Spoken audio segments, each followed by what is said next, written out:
체중 감량에 관한 정보는 정말로 많지만 본 영상에서는 실제로 체중 감량을 해본 경험을 공유해보기로 합니다. 결과를 말씀드리면 처음에는 살이 잘 빠지지 않다가 어느 순간에 집중적으로 빠지기 시작하였습니다.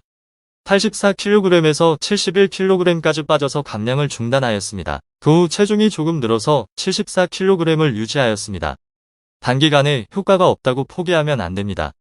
저 경우는 2개월 정도 걸렸습니다. 살을 빼려고 마음먹었을 때 목표 달성을 해야 합니다. 한 번 실패하고 두 번 실패하면 그냥 포기하게 되기 때문에 가능한 모든 수단을 써봐야 할 것입니다. 체중을 왜 줄여야 하는지에 대한 동기가 강하게 형성되어야 합니다. 외관상 문제보다 더 중요한 것은 건강입니다. 젊을 때는 몸이 버텨주는데 나이가 들면 허리 디스크, 당뇨병, 고지혈증 같은 성인병이 올 수밖에 없습니다. 나이가 들어가면서 건강의 적신호가 켜지면 일상이 힘들고 짜증스럽게 됩니다.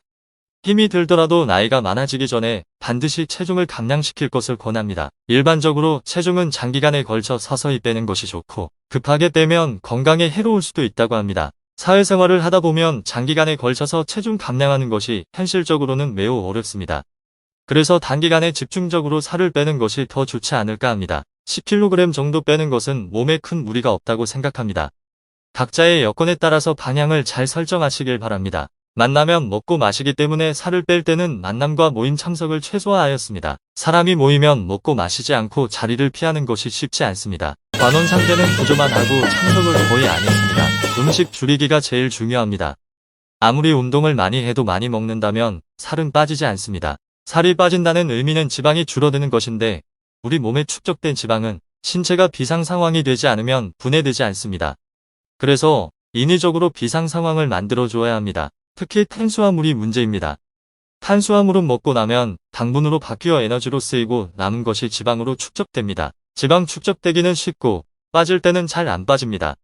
탄수화물과 당분 모두 대폭 줄여야 합니다. 고기는 많이 먹어도 되겠네라고 생각할 수 있습니다.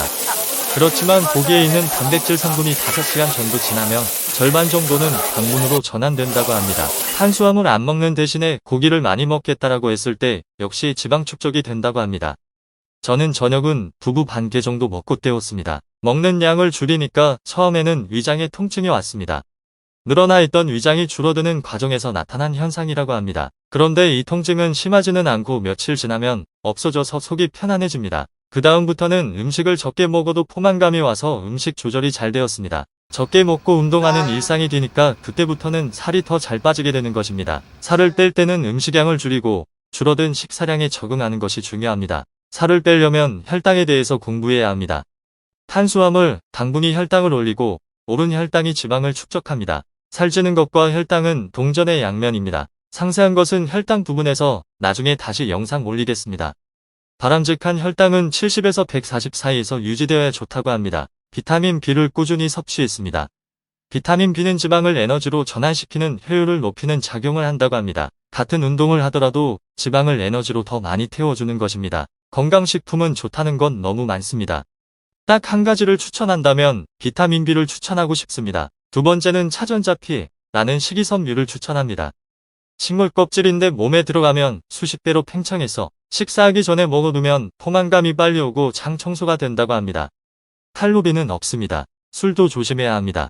술을 마시면 안주를 많이 먹기 때문에 살이 찌기도 하고 알코올 자체가 지방 분해를 방해한다고 합니다. 그리고 알코올이 식욕을 촉진하고 포만감을 억제하기 때문에 술을 마시면 자동으로 음식이 많이 들어가게 된다고 합니다. 살을 뺄 때는 어떤 술을 쓰더라도 술을 자제해야 합니다. 그런데 사람을 만나면 필연적으로 또 술을 마시게 되기 때문에 사람 만나는 기회를 최소화할 필요가 있습니다. 운동의 중요성에 대해서는 이견이 없습니다. 유산소 운동을 할 것인가 무산소 운동을 할 것인가 거론되는데 저의 경우는 거의 유산소 운동을 했습니다. 걷기와 등산, 자전거 타기를 주로 했습니다. 운동량을 높이기 위해서 모래주머니를 발목에 차고 운동했습니다. 그냥 할 때보다는 운동 효과가 느껴집니다. 너무 무거운 것은 관절에 무리가 갈 수 있으니까 가벼운 모래주머니를 이용하는 것이 좋을 겁니다. 살을 뺀 후 건강관리 과정에서 헬스장에서 운동하다가 체중이 줄어드는 것을 확인하였습니다. 유산소 운동이 여건이 안 되는 분은 중량 운동도 효과 있을 것 같습니다. 유산소 운동으로 살을 빼려면 긴 시간 운동해야 합니다. 처음에 1시간 동안은 지방은 연소되지 않고 근육이나 간에 있는 영양소가 연소된다고 합니다. 그 다음부터 서서히 지방이 타들어가는데 4시간 정도 되어야 지방이 본격적으로 연소된다고 하니까 등산의 경우 4시간 내지 5시간 정도는 해줘야 지방이 많이 연소될 것입니다. 물론 유산소 운동과 무산소 운동을 병행한다면 좋을 것입니다. 자신의 여건에 맞게 무슨 운동이라도 되는 대로 하면 안 하는 것보다는 낫습니다. 식사 후에는 즉시 운동하는 것이 좋습니다. 숟가락을 놓는 동시에 운동을 시작해야 혈당이 많이 올라가는 것을 억제시키고 지방 축적이 적게 되는 것입니다. 보통은 식사 후에 디저트 먹고 커피도 한잔하는 경향이 많은데 살을 빼기 위해서는 식사가 끝나는 동시에 운동하는 것이 좋다고 합니다. 있는 지방은 최대한 줄이고 새로 쌓이는 지방은 막아주는 것이 살 빼는 지름길입니다. 전체적으로 체중이 많이 빠졌는데도 대부분의 불룩한 살은 빠지지 않고 있었습니다.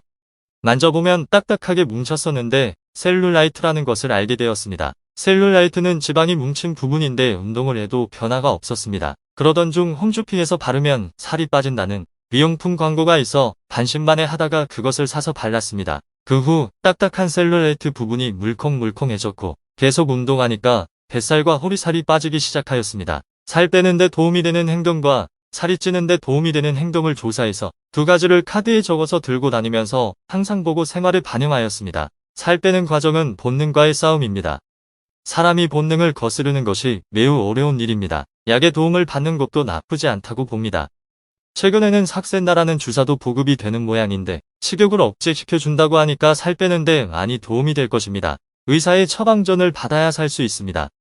의사와 상담을 해보는 것도 좋을 듯 합니다. 살을 빼고 나면 지방만 빠지면 좋은데 근육도 같이 빠지고 피부도 주름이 생기는 부작용이 옵니다. 살 뺀 후에도 단백질을 섭취하면서 중량 운동을 꾸준히 하고 피부 관리를 하면 됩니다. 체중 감소 후에 건강검진을 해보면 혈당, 중성지방, 콜레스테롤 등등 모든 수치가 좋아졌음을 알 수 있습니다. 오늘 말씀드린 저의 경험이 체중 감량 희망자들에게 많은 도움이 되었으면 합니다. 살을 빼는 것은 의지가 제일 중요합니다.